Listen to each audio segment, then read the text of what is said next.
Hello friends, ಎಲ್ಲರಿಗೂ ಶುಭೋದಯ. ಇವತ್ತು ಬಂದು ಮಾರ್ಚ್ 22 ಅಂದರೆ ಬುಧವಾರ.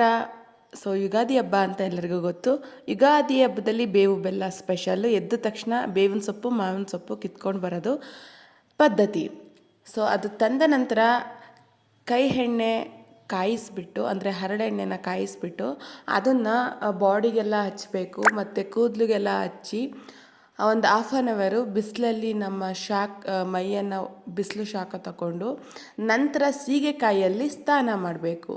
ಇದು ಯುಗಾದಿ ಹಬ್ಬದ ಸ್ಪೆಷಲ್ಲು. ಮಾಡಿ ಬೇವು ಬೆಲ್ಲ ತಿಂದು ಹೊಸ ವರ್ಷ, ನಮಗೆ ಇದೇ ಹೊಸ ವರ್ಷ ಯುಗಾದಿ. So new year. ಇಲ್ಲಿ ಬೇವಿನ ಸೊಪ್ಪೆಲ್ಲ ತಂದಿಟ್ಟಿದ್ದಾರೆ. ಯಾಕಂದರೆ ಇಷ್ಟೊಂದು ಬೇವಿನ ಸೊಪ್ಪು ಯಾಕೆ ಅಂತ ಅಂದರೆ ದೇವಸ್ಥಾನದಲ್ಲಿ ಬಂದವ್ರಿಗೆಲ್ಲ ಊರವ್ರಿಗೆಲ್ಲ ಕೊಡಬೇಕು. ಸೊ ಅದಕ್ಕೋಸ್ಕರ ಎಲ್ಲ ಎಣ್ಣೆ ಹಾಕ್ಕೊಂಡು ಸ್ನಾನ ಮಾಡಿ ಎಲ್ಲ ನಾಮ ಇಟ್ಕೊಂಡು ರೆಡಿ ಆಗ್ತಾ ಇದ್ದಾರೆ ದೇವಸ್ಥಾನಕ್ಕೆ ಹೋಗೋದಕ್ಕೆ. ಇಲ್ಲಿ ಮುಂದೆ ಈ ದೇವಸ್ಥಾನದಲ್ಲಿ ಯುಗಾದಿ ಹಬ್ಬದ ದಿನ ಎಷ್ಟು ಮೆಟ್ಲಿದೆ, ಯಾರು ಅರ್ಸ್ಕೊಂಡಿರ್ತಾರೆ ಅವರು ಬಾಯಿ ಬೀಗ ಹಾಗೆ ಮೆಟ್ಲುಗಾಯಿ ಅಂತ ಒಡಿಸ್ತಾರೆ. ಒಂದು ಮನೆಗೆ ಅರ್ಸ್ಕೊಂಡಿರೋರು 18 ಕಾಯಿನ ಒಡಿಸ್ಬೇಕು. ಆ ವಿಡಿಯೋನ ಸಪ್ರೇಟ್ ಹಾಕಿದ್ದೀನಿ. ಅದನ್ನು ಸ್ಕಿಪ್ ಮಾಡದೇ ಇರೋ ರೀತಿ ನೋಡಿ. ಒಂದೊಂದು ಊರಿನಲ್ಲಿ ಒಂದೊಂದು ಥರ ಪದ್ಧತಿ ಇರುತ್ತೆ. ಆ ರೀತಿ ಈ ಊರಿನಲ್ಲಿ ಈ ಥರ ಪದ್ಧತಿಯನ್ನು ನಡೆಸ್ಕೊಂಡು ಬಂದಿದ್ದಾರೆ. ಹಾಗೆ ಇಲ್ಲಿ ನಮ್ಮ ಮನೆಯವರು ಕಚ್ಚೆ ಹಾಕ್ತಾ ಇದ್ದಾರೆ ಕಾರ್ತಿಕ್ಗೆ. ಇಬ್ಬರು ಸೇರ್ಕೊಂಡು, ಅದು ಒಬ್ಬರಲ್ಲ, ಇಬ್ಬರು ಸೇರ್ಕೊಂಡು ಅವನು ಒಂದು ಸರಿ ಉದ್ದ ಪಂಚೆದು ಹಾಕಿದ್ರು, ಒಂದು ಸತಿ ತುಂಡ ಪಂಚೆದು ಹಾಕಿದ್ರು. ಅದನ್ನು ಕಚ್ಚೆ ಹಾಕೋದನ್ನು ಸಹ ಸುಲಭವಾಗಿ ಯಾವ ರೀತಿ ಹಾಕೋದು ಅಂತ ನಮ್ಮ ಮನೆಯವರು ಒಂದು ವಿಡಿಯೋನ ಮಾಡಿ ಹಾಕ್ತಾರೆ.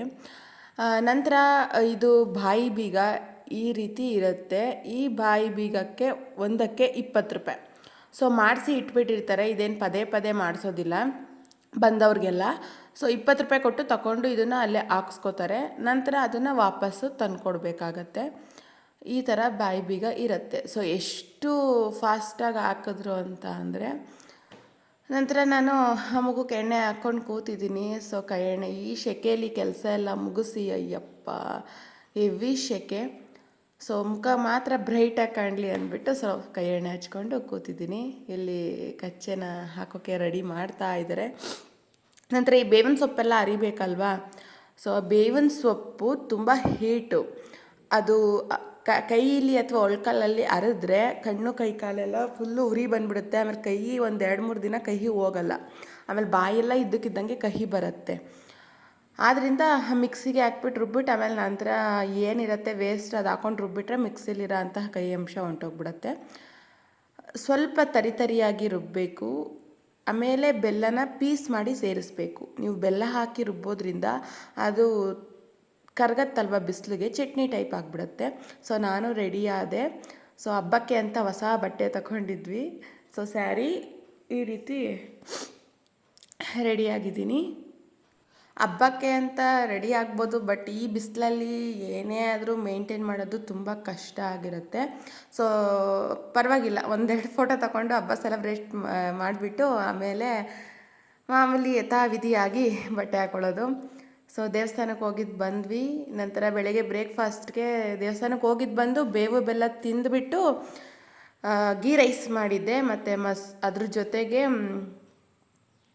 ಬ್ರೋಕೊಲಿ ತಿಂದು ದೇವಸ್ಥಾನಕ್ಕೆ ಹೋಗಿದ್ದು ಬಂದು ನೆಕ್ಸ್ಟು ಅಡುಗೆಗೆ ರೆಡಿ ಮಾಡ್ತಾಯಿದ್ದೀವಿ. ಇಲ್ಲಿ ಕೂತಿರೋರು ಅಡುಗೆ ಭಟ್ರು, ಅಡುಗೆ ಮಾಡೋದಕ್ಕೆ ಕರೆಸಿದ್ದಾರೆ.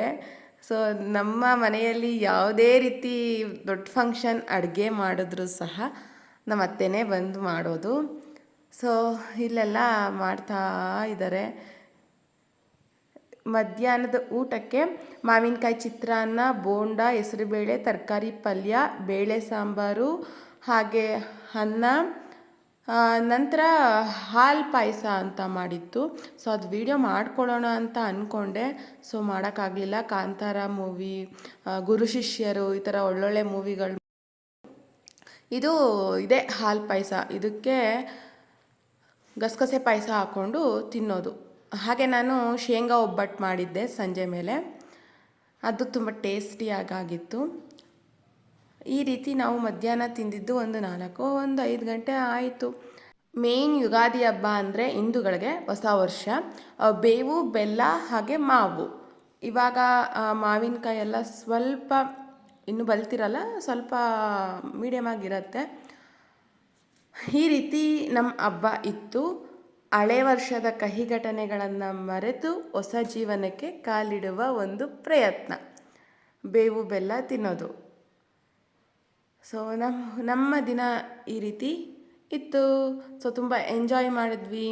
ಸೊ ಈ ವಿಡಿಯೋ ನಿಮಗೆ ಇಷ್ಟ ಆಗಿದರೆ ಒಂದು ಲೈಕ್ ಬಟನ್ನ ಒತ್ತಿ, ಹಾಗೆ ನಮ್ಮ ಚಾನಲ್ನ ಸಬ್ಸ್ಕ್ರೈಬ್ ಮಾಡಿ, ಹೊಸ ಹೊಸ ವಿಡಿಯೋಗಳಿಗೆ ಪ್ರೋತ್ಸಾಹ ಕೊಡಿ.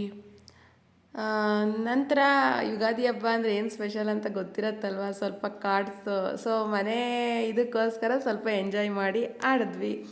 ಸೊ ಈ ರೀತಿ ಇತ್ತು. ಆಂಜನೇಯಂದು ಸಪ್ರೇಟ್ ವಿಡಿಯೋ ಹಾಕಿದ್ದೀನಿ, ಮಿಸ್ ಮಾಡದೇ ಇರೋ ರೀತಿ ಆ ವಿಡಿಯೋನ ನೋಡಿ. Thank you for watching. ಮುಂದಿನ ವಿಡಿಯೋದಲ್ಲಿ ಸಿಗೋಣ. ಬಾಯ್.